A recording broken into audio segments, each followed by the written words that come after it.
Muy buenas tardes, bienvenidos a todos a otro ciclo de reflexión de la Confederación de Deporte, que se ha hecho de virtualidad, ¿cierto? Semanal. Y bueno, hoy día tenemos como temario higiene y seguridad en el deporte, algo fundamental porque se han hecho muchos protocolos, ¿cierto? A nivel del COE, se han presentado por cada federación y por cada deporte, pero eh, creo que ha faltado siempre la vista o trabajar en ello a partir, ¿cierto?, de lo que es la higiene y la seguridad. Así que acá queremos, con dos especialistas en el tema, poder hacer una evaluación, ¿cierto?, de cómo se viene trabajando y por ahí qué necesidades o qué cumplimiento más necesitaría. Bueno, la charla va a ser Francisco César, que es licenciado en Gestión Ambiental, licenciado en Higiene y Seguridad, director de ambas carreras en la Universidad Siglo XXI, consultor empresarial, fundador del grupo Consultor Conciencia. Y el invitado especial, Matías Aparicio, también licenciado en Gestión Ambiental, especialista en Higiene y Seguridad de la Universidad Tecnológica Nacional, docente de la Universidad Siglo XXI y del TICDE, en materias relacionadas a ambiente, higiene y seguridad. Responsable de higiene y seguridad en Biocitec, consultor independiente. Bueno, la programación es la que estamos ya en la bienvenida, ¿cierto? Y la presentación. Bienvenido. Gracias, Francisco, Matías, y esperemos tener una charla constructiva y que nos ayude a poder tener más deporte pronto, con seguridad y en el más alto nivel, ¿cierto? Y cuidando sobre todo la salud de los deportistas y de toda la gente que participa en el estamento deportivo, ¿cierto? Los entrenadores, arbitraje, dirigentes, que tengamos un ámbito que sepamos cuidar lo que tenemos, porque somos una de las provincias que más deporte tenemos practicando o empezando a practicar, porque lo que realmente se está haciendo es una práctica de la actividad física y el fundamento personal de cada deporte. Eso es en esta etapa. Después ya vendrán torneos, vendrán competencias, pero en este momento lo que estamos buscando es empezar a tener la actividad física o seguir practicando o mejorar los fundamentos de cada deporte. Bueno, bienvenidos y ahora quedan ustedes a cargo de la charla, por supuesto. Muchísimas gracias, Jorge, Muchas gracias. a la Confederación de Deportes de la Provincia de Córdoba, a Andrea, que siempre ahí muy atenta, brindando información y dando estos vínculos entre federaciones, y a la Federación de Kung Fu, que confía en mí para poder dar estas charlas, para representarlos, así que sumamente agradecido a su presidente, Gabriel Cafouri, y a la secretaria Rosana Franchino, como a toda la comunidad de Wushu Kung Fu.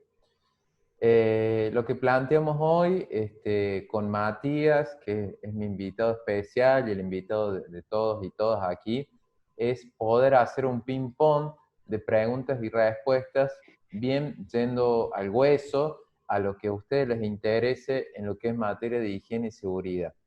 Es decir, dejamos de lado una exposición más bien teórica y más bien de los protocolos en sí mismos, para ir de derecho a lo que son preguntas que en el formulario de preinscripción a este evento ustedes ya nos han ido haciendo, y nosotros con Mati hemos ido filtrando y agrupando para poder dar en su totalidad la mayor cantidad de respuestas posibles a sus consultas, a sus dudas. Así que bueno, yo me sumo al agradecimiento de Jorge a Matías, que bueno, Matías tiene sus compromisos, tiene que dictar clases, yo también después, así que la duración, eso sí le pedimos que sea de 1 hora, porque después tenemos compromisos asumidos, así que lo que quieran preguntar, empiecen a preguntarlos desde ya mismo, así lo podemos ir. Muchísimas gracias, Matías, por participar. No, bueno, gracias Francisco por la invitación, por hacerme parte de este encuentro como invitado, a Jorge por las palabras de bienvenida y a Andrea en la coordinación también que nos recibió recién tan amablemente. Como comentaba recién, estoy acá a disposición a ver en qué puedo sumar y transmitir, ¿no es cierto?, desde la especialidad y desde la experiencia que tenemos, porque la higiene y la seguridad como disciplina sabemos bueno, principalmente se enfoca en ámbitos donde se desarrolla trabajo, pero en el caso de las instituciones, de los clubes, y los lugares donde las personas también no solamente van para trabajar, sino para, bueno, entrenar, desarrollarse como personas y practicar, ¿no es cierto?, actividades que por ahí no son con un objeto de lucro, también pueden valerse de las herramientas, de los criterios de prevención, y por supuesto considerando a los trabajadores que, bueno, forman parte de estos institutos, aplican, ¿no es cierto?, las reglas, los principios y los protocolos que, bueno, que caben también desde el punto de vista legal en cuanto a la higiene y seguridad. Pero como decía Francisco, la idea no es dar una cátedra ni hacer una exposición de seminario o webinar, sino más bien ir trabajando con las preguntas que han surgido como interés, y bueno, él va a hacer la moderación para que por supuesto puedan ir surgiendo cuestiones, digamos, nuevas. Como les digo, pretendemos tener una conversación absolutamente amena, así que si algo en lo que estamos conversando o haciendo las respuestas que vamos dando no se entiende o merece una explicación más o expresarlo con otras palabras, siéntanse por mi parte con toda la confianza del mundo, ¿sí? Así que quedo a disposición, Francisco, de que, bueno, desarrolles el abordaje de la temática. Bueno, No sé mucho de deportes, justamente les comentaba que, bueno, salvo algunas cuestiones como amateur y que uno conoce más por la tele que por otro lado, estoy acá, bueno, como especialista en seguridad, así que a disposición, ¿sí?, para lo que vaya surgiendo. Muchas gracias. gracias, Matías. La primera advertencia que me gustaría decir como profesional de higiene y seguridad a todos los presentes es que estamos viendo, incluso Matías seguro que también lo percibe, una relajación en cuanto a la prevención y a los cuidados que nos parece sumamente grave, y creemos que se tiene que hacer mucho hincapié, y felicito a la Confederación por traer este tema a la tabla. No nos podemos relajar en este sentido, porque si empieza a haber casos, como pasó con Buenos Aires, ¿no es cierto?, esto puede dar una marcha atrás. Entonces, de ninguna manera nos podemos permitir como sociedad, como comunidad, dejar esto libre al azar, sino que la idea es poder sostener las medidas de prevención, sostener la disciplina. Nosotros que somos deportistas sabemos bien de esto, sostener la disciplina y en ningún punto de vista relajarnos, porque ahí es cuando sucede el descuido, ahí es cuando sucede el contagio, y ahí es cuando una federación, un club puede tener consecuencias, no solo en lo deportivo, porque todos los deportistas implican entrar en una cuarentena forzosa de 15 días, sino que también cerraría las puertas del club y todas las personas que están ahí trabajando o siendo partícipes. No sé, Matías, ¿cómo lo ves esto, ¿no?, de la prevención y del relajamiento, del no descuidarse? Mira, relaciono lo que estás comentando con una pregunta que surge siempre y que tiene que ver con un poco con la preocupación y la responsabilidad que sentimos todos, ¿no? Eh, Me parece que muchos estamos esperando que la situación vuelva a ser perfecta y que el riesgo no exista. Muchos decían, che, ¿cómo volvemos a la actividad? ¿Cómo volvemos a nuestro hobby? ¿Cómo volvemos a abrir un comercio? ¿Cómo abrimos una fábrica? O en este caso, ¿cómo volvemos a hacer deportes? Y quedarnos tranquilos de que no vaya a ocurrir nada, ¿sí? ¿Cómo hacer para que nuestros hijos vengan? ¿Cómo hacer para ser entrenador y estar tranquilo? Desde lo conceptual, el riesgo cero es un ideal, ¿sí? El riesgo se entiende como la posibilidad de que ocurra algo y se pondera con las consecuencias que eso tendría si ocurriese. En una situación como esta, donde sabemos que hay un virus dando vueltas, ¿sí? Es básicamente una forma de contaminación, ¿sí? Un contaminante biológico, hay muchísimos factores y ninguno indica de que de que el virus no exista, sino que, bueno, el virus está, puede estar más o menos presente, pero sabemos que está dando vuelta. Entonces, el riesgo existe por más de que tomamos mucha responsabilidad y de que trabajemos seriamente con la prevención. Y acá es donde, bueno, cabe de nuestra parte explicar que aunque el riesgo exista, nosotros tenemos de nuestro lado la posibilidad de hacer que la probabilidad de que se manifieste sea mínima, o eso sí llevarlo a un nivel prácticamente cero o a nivel de cero, ¿sí? Entonces, las consecuencias que puede traer para una persona, o como decía Francisco, para una institución, para un club deportivo, las consecuencias que está teniendo en términos económicos y sociales esta enfermedad, saltan a la vista y quizás no está, digamos, en la mano de ninguno de nosotros, porque, bueno, no somos epidemiólogos, no estamos trabajando en la investigación de una vacuna, y quizás no podamos hacer un abordaje de los problemas económicos y sociales que transcurren, ¿no? Pero sí podemos trabajar con la probabilidad o la posibilidad de que esos riesgos se manifiesten, sí podemos trabajar en lo que nos toca a nosotros para evitar la propagación o para de alguna manera poner un freno, una barrera en que si llega a existir, aunque no lo vemos, ese virus o ese agente contaminante, ¿sí?, no pueda llegar a destino afectando. Entonces, en ese sentido, yo quiero decir que aunque no tenemos la posibilidad de transmitir absoluta tranquilidad, ¿sí?,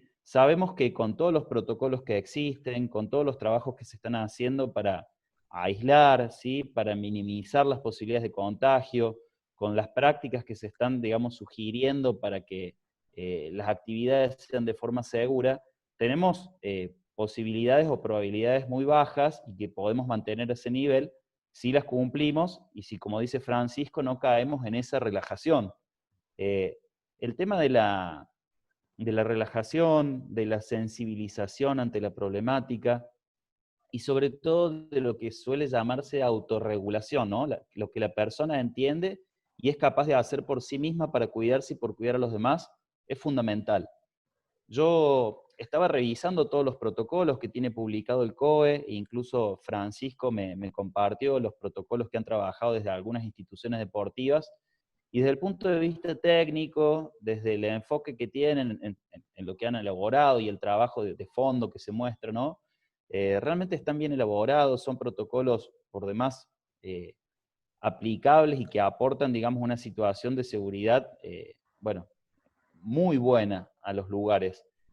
Pero uno siempre tiene eso, ¿no? Es como la ley. Un protocolo es, si se quiere, una norma de aplicación que, como sabemos, siempre que existe la ley, también está la otra parte, que es a quiénes aplica, cómo aplica y cuál es el nivel de acatamiento.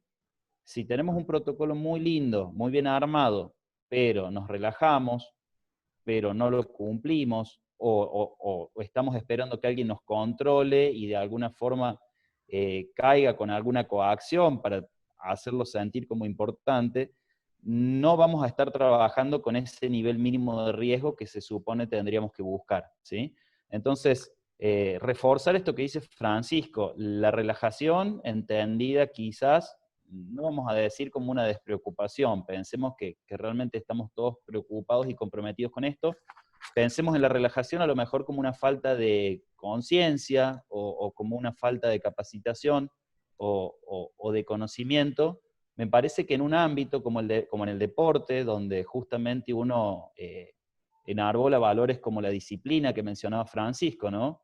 El deportista tiene un nivel de disciplina y bueno, un nivel de conciencia que me parece tiene mucho que ver con el propio perfil de esa actividad. Me parece que no puede caer en este ámbito una falta de conciencia, despreocupación o conocimiento como propia característica del deportista, ¿sí? Y mucho menos como de las personas que están a cargo de los clubes o los ámbitos de entrenamiento o las confederaciones de deporte. Mati, y Sí, Pancho, perdón. no, está muy claro el tema. Yo ahí veía muchas preguntas puntuales del tapaboca, de la higienización, y me parece también importante mencionar que, digamos, como es un virus nuevo, hay muchas investigaciones científicas que van como descubriendo ciertos aspectos, ciertas medidas de prevención un poco más eficientes que otras. Entonces, yo creo que es fundamental también que les digamos a los asistentes que lo que hoy se sabe de prevención del virus, mañana puede cambiar. Es decir, entonces lo primero que tratamos de invitar a hacer no solo es prevenir constantemente, sino también a mantenerse formados e informados, ¿no? Porque al principio era mucho lo de lavar superficies, ahora eso entra como una etapa de contagio secundario y se hace mucho más hincapié en lo que son los ambientes ventilados. Eso quizás mañana cambia o muta por los mismos avances científicos que se van haciendo, entonces también a mantener una mente abierta y flexible a lo que hoy se pide en los protocolos, mañana también puede cambiar, entonces a mantener esa actitud curiosa y de aprendizaje, ¿no es cierto?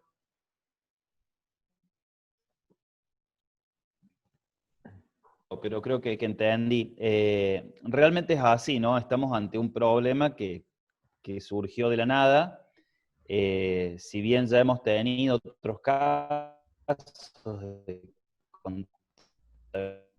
contaminantes biológicos, ¿sí? Y este nuevo variante de coronavirus, bueno, es un caso nuevo, fue así que causó un gran problema en todo el planeta. Algo que tenemos a favor, si se quiere,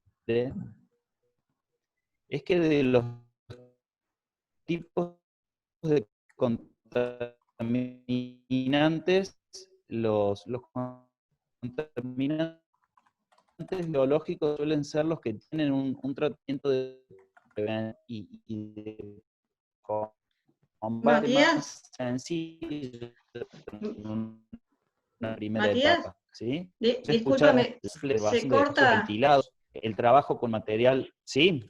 se corta un poquito lo que decís. ¿Querés probar apagando cámara un rato? A ver si... Sí, eso creo que es, Andrea, exacto, bajemos las cámaras, así Ahí la está, tenemos mejor. vamos, Se desconectó, me parece. se desconectó. Estoy acá, Ah, volví, no sé si... Volví. Sí, quizás sea Ahí estás. por los videos que tenemos activos, pero bueno, en caso de que se desconecte, si no, pruebo otra red en un ratito, pero vamos a cruzar los dedos de que se mantenga en línea. Comentaba que en realidad los virus biológicos, ¿sí? Como agentes, si se quiere, de riesgo, haciendo mención un poco a gestión ambiental, higiene y seguridad, son los contaminantes más sencillos de trabajar en materia de prevención, ¿sí? Ustedes saben que una adecuada higiene, ¿sí? O el uso de algunos elementos desinfectantes y medidas que tienen que ver con la ventilación de los ambientes, la desinfección de los elementos con los que estamos en contacto, y cuestiones que son realmente de un alcance sencillo para todos, que por ahí lo más complicado puede ser más que nada una conducta, un hábito, ¿sí? Un compromiso de responsabilidad, es de fácil logro, ¿sí? Lo que pasa es que este tipo de virus, una vez que llega y que socialmente se activa, tienen esto de que generan consecuencias en cascadas, se difunden muy rápido, ¿sí? De forma exponencial, entonces es como complicado detenerlos o trabajar justamente en lo que es volver atrás. Como decía Francisco, las medidas que se toman claramente han sido un poco del ensayo y del error, han sido del aprendizaje de otras comunidades, de lo que va investigando la comunidad científica, y yo creo que también, también fruto de las decisiones políticas y de lo que consideran nuestros representantes que es más adecuado para la sociedad. Eso también hay que tenerlo en cuenta, ¿no? Vivimos en un Estado organizado y las personas que elegimos que nos representen y que en este momento forman parte también del COE, del comité que está trabajando de forma interdisciplinaria con todo esto, van tomando decisiones que como comunidad y como provincia de Córdoba, ¿sí? Buscan la mejor alternativa o el desarrollo de la mejor estrategia para todos. Por ahí no para un sector, o por ahí favoreciendo en determinados momentos a algunos sectores y no a otros, pero bueno, se supone que las decisiones que se van tomando en cuanto a las liberaciones de actividades, a los permisos de circulación y a tantas otras cuestiones, se hacen con un sentido de bien común y de prevención general. Mati, ahí, Sí, Francisco. Perfecto. Yo te voy cortando con algunas preguntas, discúlpame, pero me Dale. parece importante. Hay preguntas bien puntuales que están buenas, ¿no? Acá Laura nos dice, ¿cómo ven ustedes de la higiene y seguridad la vuelta de los deportes en equipo? Yo ahí te doy un puntapié y después terminalo vos, si querés. Eh, Sí, yo sí. creo, como decía Matías, Laura, desde el punto de vista de higiene y seguridad se trata de disminuir los riesgos al máximo. Como eso es un camino infinito a transcurrir, en el caso del fútbol europeo, por ejemplo, para dar un caso, como no se disminuye el riesgo en el campo de juego, porque en el campo de juego el riesgo está presente, se trata de disminuir al máximo el riesgo en los entrenamientos, en los vestuarios, en las duchas. Entonces, es decir, la línea de argumentación, y ahora le doy la palabra a Matías, busca como disminuir los riesgos al máximo en las situaciones que más se puedan, ¿no es cierto? Entonces, si a nivel competitivo sí o sí existe el riesgo, bueno, tratamos de que se concentre solo el riesgo en ese hecho puntual de 2 horas de partido, pero eliminarlo totalmente en lo que son entrenamientos, conversaciones, relajación, etcétera, etcétera. ¿Cómo lo ves, Matías, vos? ¿Cómo puede mutar esto en los deportes en equipo? Sí, hasta donde se viene analizando la situación, ¿no? Las actividades que se están autorizando tienen que ver más con las prácticas individuales, con cuestiones de trabajo de entrenamiento o deportes, ¿no es cierto?, que mantienen cierta distancia, incluso los protocolos, la mayoría hablan, ¿no es cierto?, de los metros cuadrados de espacio, de liberación de espacio, y de los sectores donde uno se debería mover en los momentos de practicar un deporte. Yo como veo que viene la mano en Córdoba, no creo que por ahora se favorezca, digamos, los deportes de competición en equipo. Bueno, hay algunos deportes que probablemente puedan asegurar o puedan practicarse con alguna forma de variante que se pueda asegurar una distancia o quizás se pueda trabajar con algún control de triaje o algún control mucho más estricto a la hora de asegurar que los participantes no sean portador del virus, por ejemplo. Pero me parece que es entrar a un nivel de complicación que tiene otros niveles previos o tiene otras barreras previas de control y de gestión del riesgo que van a ser tomadas, ¿sí? Creo que no es, lamento mucho por el amor que todos ustedes le tienen seguramente al deporte, pero me parece que no debe ser una actividad que se considere muy excepcional o que tenga que ser exceptuada desde la mirada a lo mejor de alguien que represente en otros niveles y que tiene a lo mejor otras prioridades. Entonces, yo creo que por ahí se va a buscar más que nada que no se pierda la capacidad de entrenamiento, de Claro. que no se pierda que aquellos deportistas que, bueno, algo habíamos conversado, pero algunos deportistas que están haciendo trabajo de alto impacto o no sé bien cómo se llama, ¿no es cierto? Pero aquellos que están asociados a competiciones a lo mejor de otro nivel o que están, bueno, Sí. federados por alguna cuestión en particular y que considere alternativas, ¿no? Por ahí me parece que lo que debe preocupar mucho a estos órganos y a la toma de decisiones es no poder tomar decisiones generales, porque bueno, cuando todo se busca que aplique para todo para todo el mundo de la misma forma, es cuando se dispara el riesgo y lo que se puede llegar a hacer, prácticas se puedan ir habilitando, ¿sí? Bajo algún escenario particular, por ejemplo, el Kempes, ya se estaba, digamos, utilizando para el entrenamiento de hockey, creo que también las piscinas. Hola, Mati, ¿me escuchas? Se te cortó otra vez.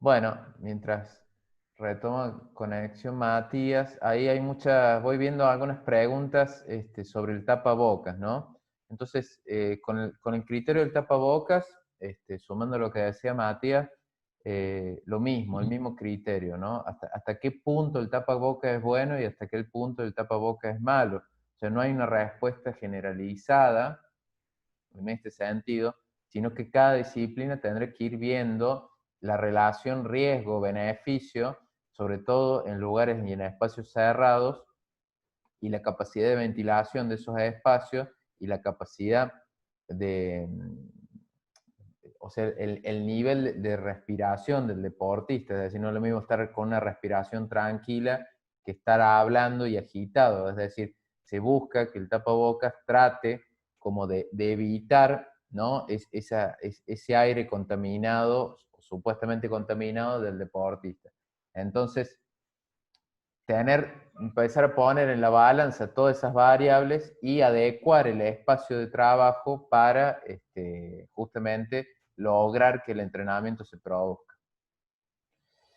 Francisco, ahí estaba leyendo justo el Sí. chat y tomando un poco lo que decías de los tapabocas. Ustedes saben que, bueno, ya se ha hablado mucho de esto, ¿no? El tapabocas que uno habitualmente usa, o el tapabocas quirúrgico, básico, de fiselina, no nos protege al 100%, es una barrera física más que, como decía Francisco, cuando hay una respiración agitada, cuando hay una situación de tos o de exhalación fuerte, pondría cierto nivel de barrera o frenaría en cierta forma, digamos, la proyección de partículas. Pero no es un elemento que realmente, digamos, sirva para protegernos o que vaya a evitar, digamos, la propagación del virus en el caso de que existiese, ¿sí? Y por acá preguntaba David bueno, realmente cuál es la distancia entre personas que debe respetarse. En ese sentido, el criterio desde higiene y seguridad, siempre que se pueda asegurar una distancia mayor, eso lo tendrán que evaluar dentro de las prácticas y los reglamentos de cada disciplina, pero siempre que la distancia sea mayor, mejor, ¿no es cierto? Porque sabemos que le damos tiempo a que las partículas, digamos, se depositen, caigan y no queden, bueno, dando vuelta, digamos, en el aire que respiramos. En algunos protocolos, o por ejemplo con las personas que salen a correr, o con los que juegan tenis, se asegura, digamos, una distancia más amplia, se puede hacer una distancia más amplia, en otras se habla de superficies, de metros cuadrados, y puntualmente a lo que preguntabas, David, respecto a los gimnasios, con lo que es la higiene y con la sepsis o la sanitización de las superficies, también ahí caemos en tratar de adoptar la mejor práctica posible, ¿sí? Si bien tenemos recomendaciones, digamos, de Naciones Unidas o del propio COE, de cómo preparar una solución que desinfecte una superficie, y a lo mejor el protocolo propiamente dicho nos dice, bueno, que hay que limpiarlo cada 2 horas o cada 3 horas. Si tenemos la posibilidad o hacemos un protocolo propio más restrictivo y decimos que cada aparato se va a limpiar después de que la persona lo utilice, bueno, mucho mejor. O si tenemos un servicio de limpieza que colabora con nuestro espacio. Yo, por ejemplo, en las fábricas donde presto servicio, las actividades de los equipos de limpieza se duplicaron, ¿sí? Sitios donde se pasaba a limpiar habitualmente cada 4 horas, están pasando ya no solamente a limpiar, sino a desinfectar, ¿sí? Cada 2 horas, y en los sectores que puede haber algún tipo de contacto, por ejemplo, picaportes, botoneras o alguna cuestión que sea compartida, se limpian, digamos, cada media hora o cada 1 hora máximo, ¿sí? Y eso tiene que ver con la mejor práctica que uno puede adoptar en su sitio. Si ustedes me dicen, bueno, yo trabajo con mi protocolo y lo voy a limpiar cada 2 horas, está bien, hay que medianamente encontrar un punto de equilibrio, pero si tenemos la posibilidad de establecer una práctica, a lo mejor al lado de la propia máquina, tener, digamos, una esponjita, digamos, humedecida con una solución sanitizante, o decirle al personal de limpieza que a partir de los turnos con los que coordinemos, entre cada turno vamos a hacer una limpieza de desinfección y no solamente pasar el piso, ¿sí? Eso es importante que lo vean de acuerdo a cada uno de los espacios y bueno, y al uso también y a la intensidad que se le quiera dar al sitio. Sabemos que el virus en superficie, en realidad, aunque no vive mucho tiempo, pues podemos decir que, bueno, que no supera las 12 o las 24 horas, en determinadas superficies, y si vamos a hablar de un gimnasio que está abierto todos los días, tenemos tiempo más que suficiente para contagiarnos por contacto, si el virus existiese, ¿sí? Entonces, es muy importante trabajar en el control de las personas y en el registro de las personas que vayan a hacer una actividad, primero por ese lado, y después para mantener los espacios seguros con todas las prácticas que podamos. Incluso yo les recomiendo que a lo mejor alguno me dice, bueno, pues yo soy, no sé, ciclista, o yo estoy en el club de bochas. Tómense en trabajo y vean la posibilidad de leer otros protocolos, porque a veces ante una misma situación se proponen acciones más restrictivas o si se quiere, técnicamente más apropiadas que pueden llegar a adaptar y a tomarlas con una mejor eficacia para su situación concreta, ¿sí? Entonces, Mati, sí, Francisco, sí, acá pregunta igual. un toca, no hay problema, un tocayo tuyo, ¿cuál sería el criterio de ambiente correctamente ventilado? Dice, porque entiendo que no es lo mismo un local de oficinas como un estadio polideportivo, incluso basándose en el decreto 351, el fin de la ventilación y cómo calcularla, no están teniendo en cuenta la prevención de una enfermedad, sino la falta de oxígeno. ¿Qué le podríamos responder a Matías Sánchez? No, en los protocolos, Matías, hay incluso algunos criterios que tienen que ver con los metros cúbicos de aire fresco que debería ingresar por persona. Yo la verdad que en la práctica no creo que nadie vaya a hacer un estudio de medición de caudal de aire por el esfuerzo y quizás el recurso económico que tenga asociado. Me parece que tenemos que ir por el criterio, ¿no? Sabemos que los ambientes ventilados lo que van a permitir es que se disperse, si se quiere, o que caiga o que pierda, digamos, el nivel de virulencia, las partículas que pudieran llegar a concentrar el virus en el caso de que eso existiera. Entonces, favorecer la ventilación siempre que sea posible, digamos, es como cuando colgamos la ropa en el sol para que se seque, digamos, mientras más aire le dé y más sol le dé, sabemos que bueno, más posibilidad hay de que se mueran los agentes patógenos o los virus que pudieran existir. En los protocolos que están colgados en la página del COE, ¿sí? En el gobierno provincial, vas a encontrar que hay algunos que hablan de la ventilación, ¿sí? Incluso como te referís vos, asociado a oficinas o a actividades que tienen que ver con el comercio. Me parece que es importante por esto de que no creo que nadie vaya a hacer estudios de mediciones de aire, enfocarnos principalmente en tratar de favorecer las prácticas de ventilación y aireación o aireamiento de los espacios, ¿sí? De hecho, los deportes en ámbitos cerrados no están entre los primeros que se habilitarían tampoco, ¿sí? Así que justamente por eso caen muchos gimnasios en esto de que, bueno, de que por qué no se los está considerando, o por qué, digamos, se habilitan, no sé, ahora han habilitado, por ejemplo, los locales gastronómicos, por qué no se puede avanzar con estos otros tipos de actividades. Y bueno, ahí aunque tengamos un mismo espacio, a veces la intensidad de la actividad, ¿sí? O el tipo de control que se puede llegar a tener, pudiera no ser tan efectivo, entonces me parece que eso lo viene postergando. Perfecto, Mati. Acá Sí, una Fran. aclaración a Gonzalo. Dice, el virus sobrevive en superficies plásticas de acero hasta 72 horas. Sí, Gonzalo, lo sabemos, incluso hasta más.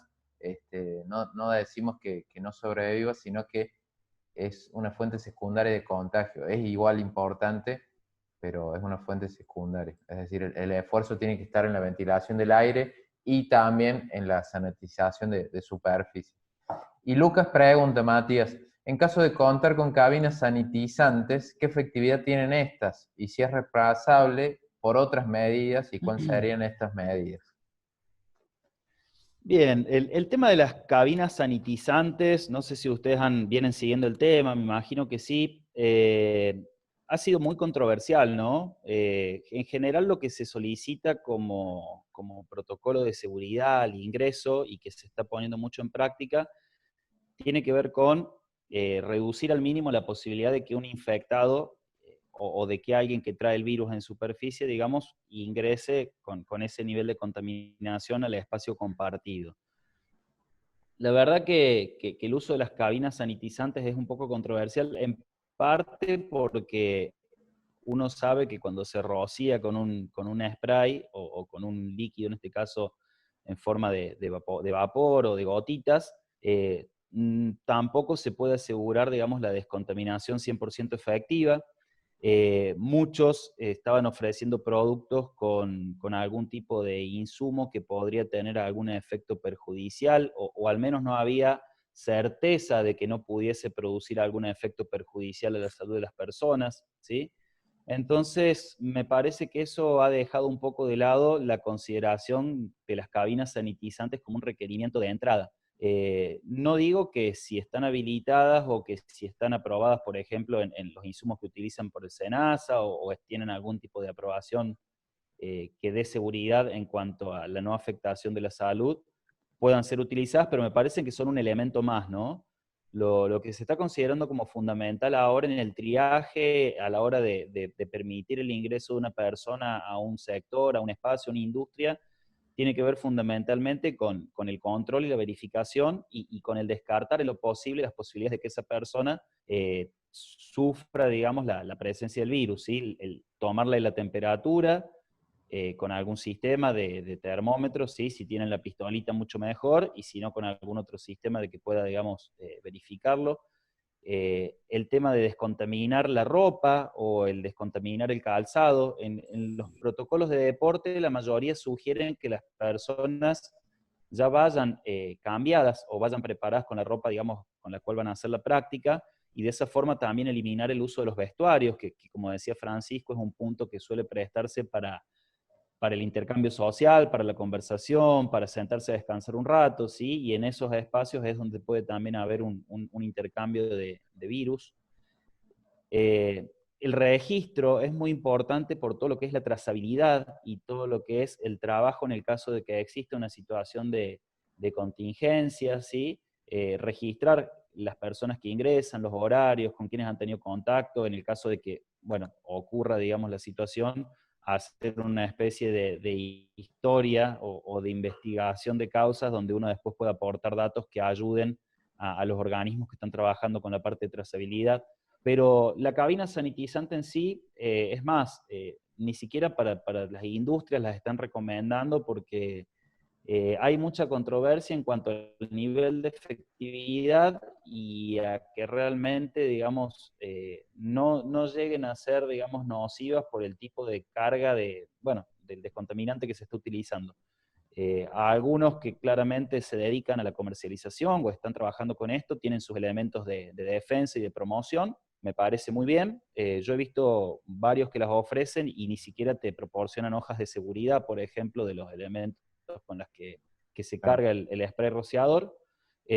Por lo cual, yo si en lo personal o en lo profesional tuviera que recomendar poner una, me aseguraría muy bien de poder fundamentar para quedarme tranquilo con esos elementos que son controversiales. Ujú. Me parece que el riesgo se puede eliminar de otras formas, higienizarse muy bien antes de entrar a un trabajo, desinfectarse, bueno, las manos, la ropa, el tema de los bolsos, las cuestiones que se traigan de afuera, eliminar siempre todo lo que se pueda eliminar de los espacios, superficies, material que uno lleva o que trae, va a permitir también reducir las posibilidades de contagio, de que se traslade el virus, ¿sí? Así que, por otro lado, como quien dice, la vida más simple también nos favorece, ¿no? Y esto también es algo para tener en cuenta. Perfecto, Mati. Acá hay otra pregunta y yo te agrego una más. Laura dice, en mi caso entrenamos hockey, ¿se podría entrenar en la cancha al aire libre, pero no compartir bochas, por ejemplo? Y yo ahí te sumo un poco esto de los elementos, ¿no? Porque hay muchos deportes que no tienen elementos, pero hay muchos deportes que sí. Y bueno, ¿qué sucede con estos elementos que se comparten? Nosotros, por ejemplo, en Kung Fu, a veces alguna arma, algún elemento deportivo, las colchonetas, en fin, ¿qué sucede con esto? Miren, yo sin tener conocimiento disciplinar de cada uno de los deportes, les puedo decir que los criterios que deberíamos barajar es compartir lo menos posible o tener lo menos posible elementos comunes, ¿sí? En el caso de que se utilice, no sé, un banco, un arma, un palo o lo que fuera, y que tenga que ser utilizado por varias personas, lo ideal sería poder descontaminarlo, ¿sí? O hacerle un lavado preventivo, una desinfección preventiva entre el uso de una persona y la otra, dejando un tiempo perentorio de 10 minutos por lo menos, ¿sí? Como para que si existiera algún, digamos, rastro del virus quede neutralizado. En los deportes bueno, que utilizan alguna pelota, una bocha o algún elemento de ese tipo que se comparte o se juega entre varios, se recomienda, en la mayoría de los protocolos he visto que se recomienda que cada uno tenga sus propios elementos, sus propias pelotas en tenis, por ejemplo, y en este caso las bochas, que cada uno lleve, me imagino, las suyas, que estén identificadas, ¿sí? Para que no se mezclen, reducir o prácticamente evitar que haya otras personas compartiendo el espacio de la cancha, olvidarse de un alcanzapelotas, por ejemplo, y se favorecen mucho, como decíamos, las prácticas individuales. En el caso de los entrenamientos de 2, 3, 4, 5 personas, lo ideal, incluso cuando el entrenador participe, es que se mantengan las distancias de seguridad, ¿sí?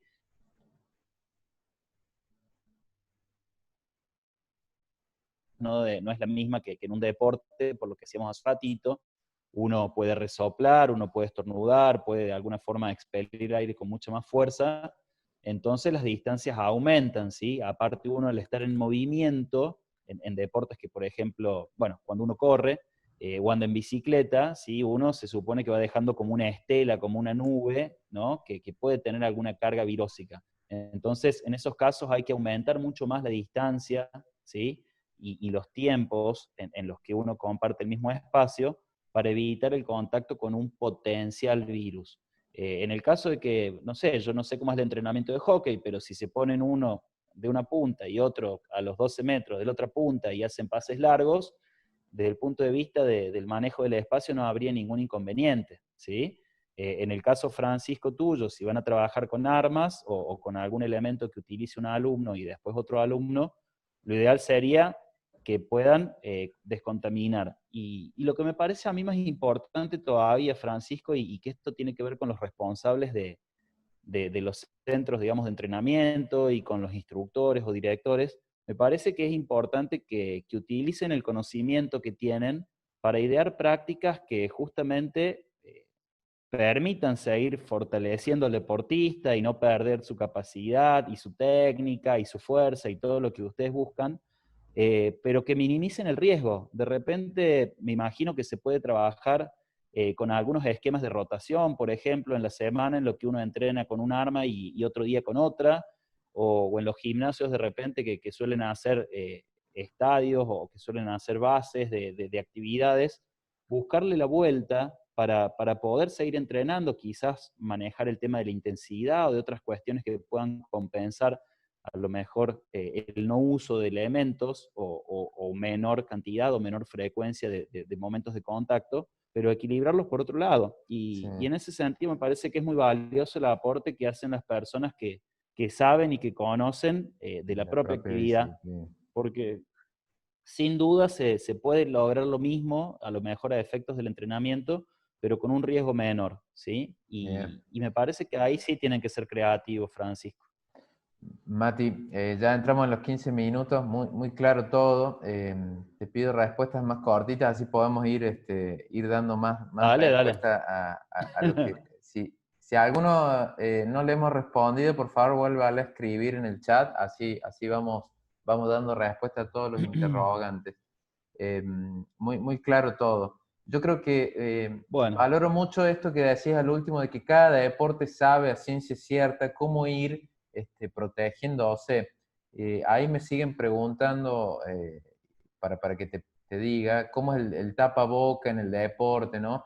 Eh, yo creo que si el deportista necesita ir a un salón a practicar y el tapaboca se marea o se queda sin aire, puede retirarse a un lugar abierto, sacárselo un rato, respirar. Es decir, todos esos pequeños detalles, en higiene y seguridad no hay prohibidos y admitidos plenos, digamos que cada uno, como decía Matías, tiene que ir viendo cómo arma su estrategia para ver de esto de disminuir el riesgo, ¿no es cierto? Bien, acá pregunta Gonzalo, Mati, dice, en cuanto al fútbol, ¿qué opinión tienen? Porque si bien en Europa se realizan control exhaustivo con testeos masivos, que acá eso no se está haciendo o se hace muy poco, siguen existiendo casos en diferentes equipos, ¿sí? Por ejemplo, la Bundesliga, y bueno, dice, creo que es el punto de inflexión en Argentina, cuando habiliten el fútbol, van a habilitar el resto de los deportes en equipo. Que no sé qué y sin opinión tenés. duda, No, no, sin duda el fútbol como deporte, digamos, masivo por excelencia, va a ser un elemento que va a servir como base para habilitar de forma masiva a todos los otros, o por el contrario, como les decía yo, si se logra desde los deportes a lo mejor más exclusivos o de minorías, demostrar que hay una conducta diferente y que hay otro espíritu, servir eso como base para ir empezando habilitaciones progresivas de deportistas y quizá final terminar, digamos, con el fútbol, que puede ser lo que más problemas o que potencialmente puede llegar a traer más problemas, ¿no es cierto? A nivel de toma de decisiones políticas, el tema del fútbol, me imagino que pesa mucho y es muy complicado por, bueno, sabemos socialmente todo lo que significa. Por ahí, si desde el centro, no sé, de esgrima, se puede negociar algo particular, probablemente sea en un ámbito mucho más cerrado y sea una decisión mucho más fácil. Y creo que también eso es algo que ustedes desde los distintos clubes o disciplinas podrían llegar a conversar, digamos, con el COE, ¿no? En términos de los controles, como decíamos hace un rato, el 100% de efectividad y el riesgo cero no existe. Nosotros mismos sabemos que el virus tiene un periodo de incubación que se dice que es de 10 semanas, 14 días, 20 días. Entonces, lo que hay que hacer es prevenir al máximo, ¿no? No significa de que no puedan ocurrir cosas o de que no pueda haber infectados. Si queremos llevar el riesgo a cero, lo que deberíamos hacer es no practicar el deporte y quedarnos en un aislamiento que es el que se planteaba en las primeras fases de la cuarentena, ¿no es cierto? El aislamiento absoluto. Hoy ya estamos transitando otra fase y bueno, se busca tener otro tipo de controles aceptando ese nivel de riesgo o asimilando ese nivel de que si llega a ocurrir un contagio se pueda atacar rápidamente para, bueno, volver atrás o no hacer que se expanda, ¿sí? Claro. María Gallego dice, seguridad e higiene en las clases de educación física a nivel primario y nivel medio. No sé cómo lo ves, Mati, pero yo lo veo Bien, bastante antes que virgen. nada,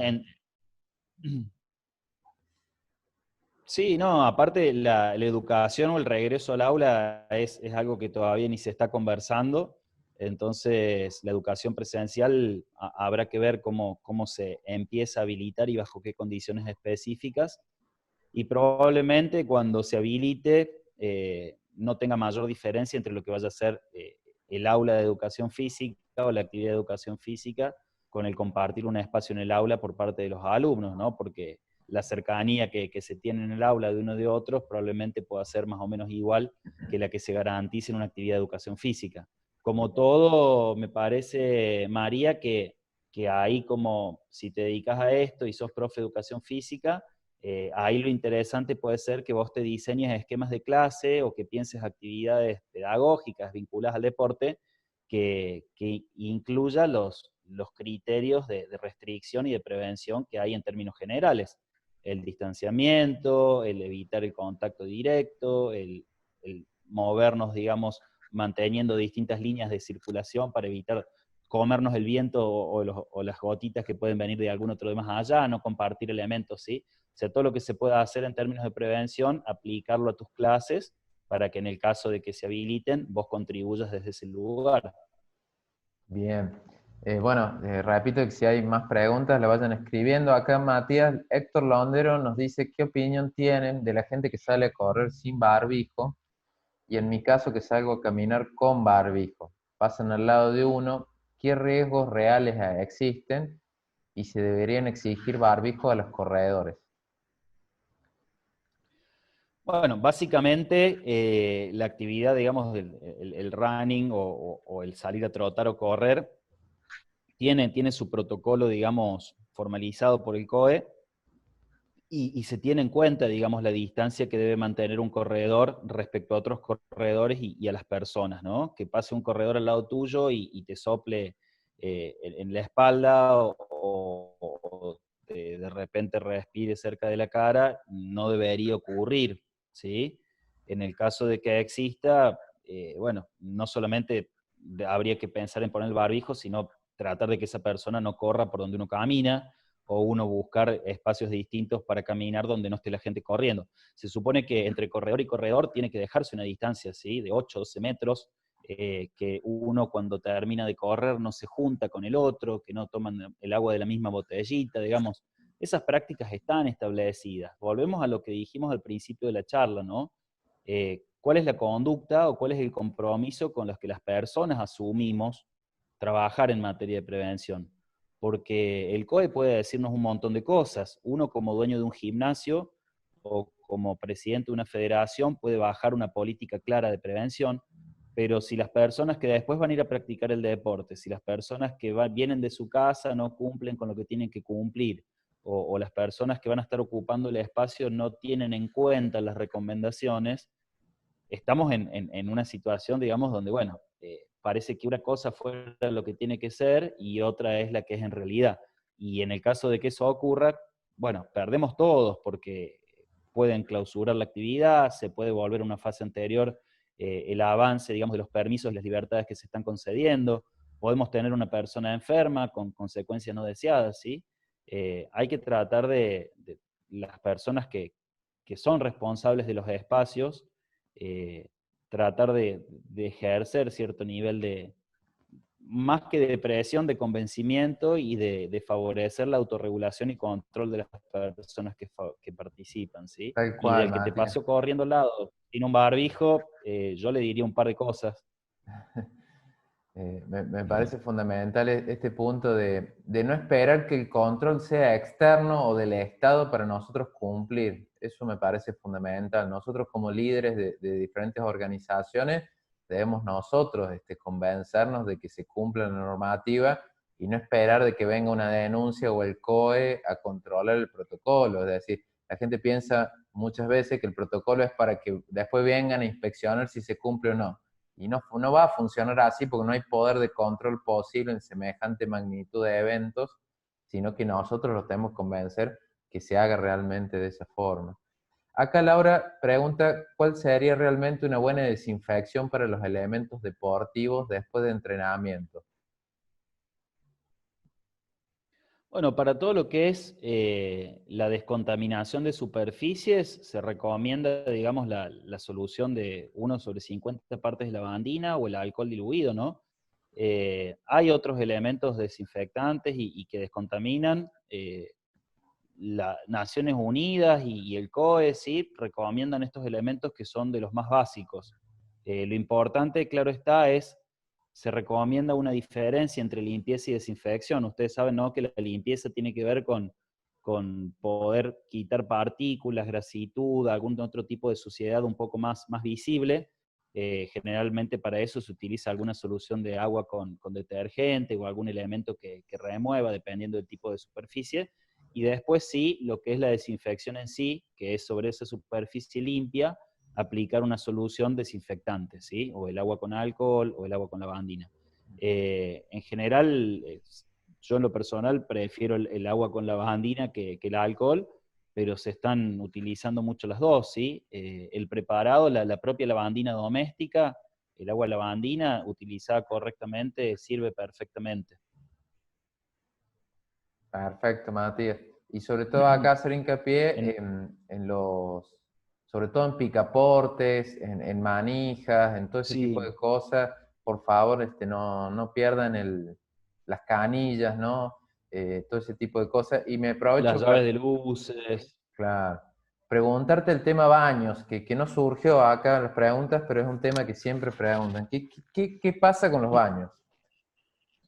Mira, Francisco, atado a lo que decíamos recién de la higiene y considerando también los baños, los pisos, las grandes superficies, yo suelo recomendar de que vean un poquito lo que son los protocolos de limpieza de los centros de salud, ¿sí? Que es donde tenemos un nivel más alto requerido en estándares de asepsia y donde hay una posibilidad más grande, ¿no es cierto?, de que exista algún tipo de biopatogénico. Las técnicas son estas: la limpieza, la desinfección, el periodo que existe entre una limpieza y otra, el descontaminar automáticamente en el caso de que se suponga alguna situación de contaminación. Y hay una práctica que se utiliza mucho, que es la del doble trapo, doble balde, se llama, que es no limpiar, digamos, con el mismo trapo y con la misma agua que uno hace la limpieza, ¿no? Varias veces o en distintos lugares, y no usar el mismo para la desinfección. Entonces, por ahí toma un trabajito más, tener 2 trapos y 2 baldes, y por ahí nos exige, como quien dice, ir cambiando el agua un poco más seguido, pero aprovechar, y ya que uno va a trabajar con la limpieza y con la desinfección, a hacerla de forma consciente para que realmente tenga sentido y cumpla la función. Respecto a la limpieza de baños, ustedes saben, es fundamental dejar a actuar. Si uno por ahí está acostumbrado, bueno, pasar el trapo y secar automáticamente, bueno, no, traten de higienizar. Cuando higienicen, fíjense bien los rincones, fíjense en las superficies con las que uno tiene contacto más habitualmente, ¿no? Las llaves de luz, decíamos recién, los picaportes, los elementos que sirven de apoyo, las puertas. Uno cuando va a un lugar, ya con ver la grasitud de una puerta, se da cuenta de donde habitualmente la gente asienta la mano siempre. Eso no debería existir, ¿no? Esos lugares deberían estar impecables, o incluso buscar la forma de dejar la puerta abierta, colocar un picaporte distinto o algún otro sistema para evitar al máximo posible los contactos compartidos, ¿sí?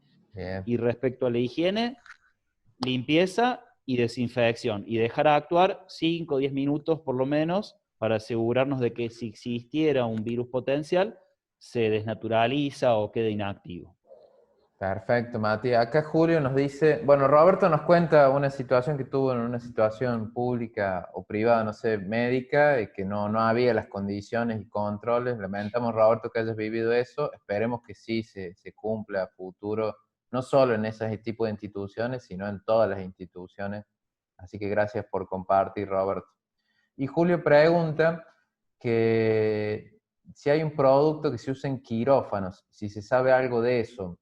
Yo me permito acá meter un bocado que tampoco es necesario productos tan sofisticados, porque el agua lavandina y el alcohol, en las diluciones que hablaba Matías, liquida al virus, e incluso se utiliza mucho en lo que es la industria alimenticia, donde se busca una asepsia casi total. No es un virus de tanta persistencia. No sé, Matías, si quieres agregar algo. Sí, no, hoy por hoy, si ustedes buscan en las casas especializadas en agentes de limpieza, hay productos a base de amonios cuaternarios y otros principios activos que, bueno, probablemente son más caros, y uno a veces cree que en relación a eso la efectividad es mayor, pero como dice Francisco, ¿sí? Agua con lavandina es lo ideal, o el alcohol en el caso de las superficies, como lo venimos escuchando en todos lados.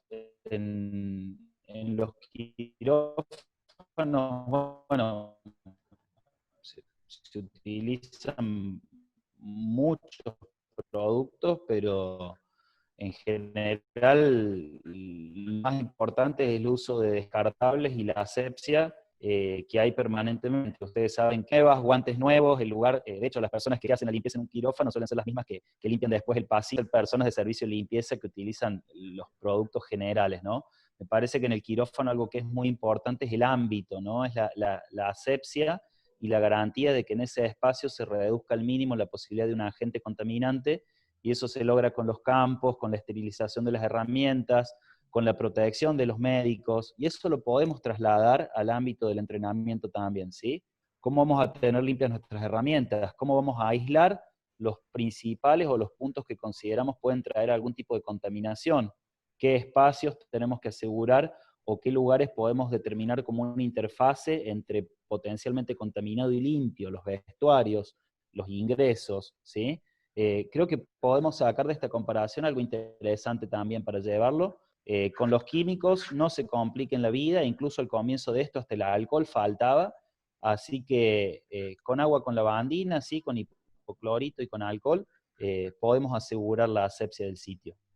Matías, perfecto, muy claro todo. Ya para ir cerrando, me permito hacer un comentario y después te dejo el cierre. Agradecer a todos, también los que están. Se han mantenido cerca de 40 personas todo el tiempo, así que muchísimas gracias. Se ve que les ha interesado porque no se han desconectado.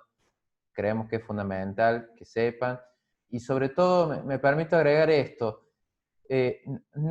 No a las distracciones, por favor. O sea, nosotros podemos tener protocolos, ser muy cuidadosos, pero nos distraemos y ahí es donde metemos la pata. Por ejemplo, yo soy el encargado de salir a hacer las compras en mi casa y veo gente en el supermercado sumamente protegida, con máscara, con tapaboca, cuidando todo, y de repente le suena el celular y está con un paquete de yerba y suelta el paquete de yerba y se pone a hablar en alta voz y digamos, por más protegidos que estemos, si tenemos un descuido de ese índole y nos tocamos la cara después de decir, no hay barrera física que nos proteja del descuido. Entonces, primero sensibilizar, después armar los protocolos, seguir los protocolos, generar conciencia en nuestro público y por último, estar como bien concentrados a la hora de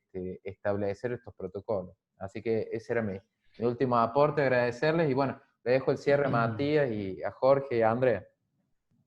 No, sí, Fran, sumando a esto que decís vos de la distracción, un poquito no caer en esos errores o permitidos conscientes también, ¿no? Sabemos que en el ámbito del deporte, la camaradería, el vínculo afectivo existe. De hecho, en términos de respeto y de reconocimiento del otro, el saludo en la mayoría de las disciplinas existe. Entonces, en ese sentido, por ahí, bueno, corresponde quizás sufrirlo un poquito y elegir otra manera de saludo a la distancia, ¿sí? Incluso el propio choque de codos no se recomienda tanto porque uno se arrima al otro, pero bueno, un choque de puños de lejos o un saludo, si se quiere, oriental u otra forma, digamos, de saludarse respetuosamente, de reconocer al otro, un simple intercambio de miradas y un saludo a la distancia con respeto, y no caer en el abrazo, no caer en el que porque es mi amigo no pasa nada, si toda la vida compartimos no nos vamos a venir a contagiar justo ahora, porque es en esos momentos en los que se echa a perder, digamos, todo el esfuerzo y todo el trabajo que se vino haciendo con disciplina, ¿sí? Y esto es real, esto pasa y uno cae en la confianza, cae en que, bueno, esto ya está, estamos todos agotados, hay una relajación, las autoridades provinciales dijeron que estamos súper bien, la tasa de contagio, el RO, que es el número que indica, ¿no es cierto?, la relación que hay entre las personas contagiadas y la rapidez con que se difunde el virus, ya está llegando a los virus a los niveles recomendables para la apertura, está cercano al número 1. Entonces hay muchas cuestiones de contexto que nos van haciendo como relajar y como uno mismo autoconvencerse de que está todo bien, de que ya, ¿en qué va a sumar un abrazo con mi amigo que extraño tanto? Es más el bien que me hace quizás dar ese abrazo que la pequeña posibilidad de que alguno de los dos se contagie. Y no, realmente la conducta tiene que tratar de sostenerse en el cumplimiento estricto de los protocolos fundamentalmente y en el respeto comunitario y en el esfuerzo que están haciendo los responsables, tanto los que están a cargo a lo mejor de un club peleando para su apertura, como de los profesionales o los responsables que están tomando las decisiones a nivel de gobierno, ¿sí? Porque bueno, la sociedad la hacemos entre todos, así que mientras más conscientes estemos y mientras más podamos contagiar al que tenemos al lado, contagiar el nivel de conciencia y de responsabilidad, ¿no? Mucho mejor. Así que no sé si quedó alguna otra preguntita, si no respetamos el horario, Francisco, y vamos dando cierre. Agradezco de nuevo la participación, espero que hayan sido útiles los aportes. Quedo a disposición si más adelante o en algún momento necesitan hacer otro tipo de charla vinculado a la higiene y seguridad o a la gestión del medio ambiente, así que les dejo también mi contacto o cualquier cosa le escriben a Francisco y se lo piden, sí, soy una persona accesible, así que desde ya Jorge, Francisco, sí, muchas gracias. Muchísimas gracias, Matías. No sé si les querés escribir el mail en el chat, así ya les queda. Y bueno, Jorge, bueno. Andrea. Bueno, desde ya muchísimas gracias. Creo que ha sido, bueno, a todo el que ha tenido interés de hacer una pregunta se le han respondido y creo que quedó sumamente claro cuáles son las necesidades para seguir cuidando lo que hemos logrado y lo que necesitamos todavía para que todos los deportes puedan tener su espacio para poder practicarlo. Así que muchísimas gracias por los consejos, por los diagnósticos, o sea, muy bueno, eso es lo principal, creo que diagnosticar cuál es la realidad o cuál puede ser lo que nos viene, ¿cierto? La nueva normalidad, y bueno, creo que me han dado la herramienta necesaria a nosotros y a todos los que están presentes Y bueno, agradecido a todos los presentes también por asistir a este ciclo de reflexión de la Confederación, y muchísimas gracias tanto Francisco como Matías por esta charla, porque ha sido mi carácter excelente, y la verdad agradecido por todo esto. Tengo un hermano que también es ingeniero en higiene y seguridad, así que lo conozco el tema de mucho, ¿cierto? Y la verdad, muy bien claro, específico y agradecido. Muchas gracias nuevamente. Muchas gracias. Hasta pronto. Gracias a Bueno, todos. bueno.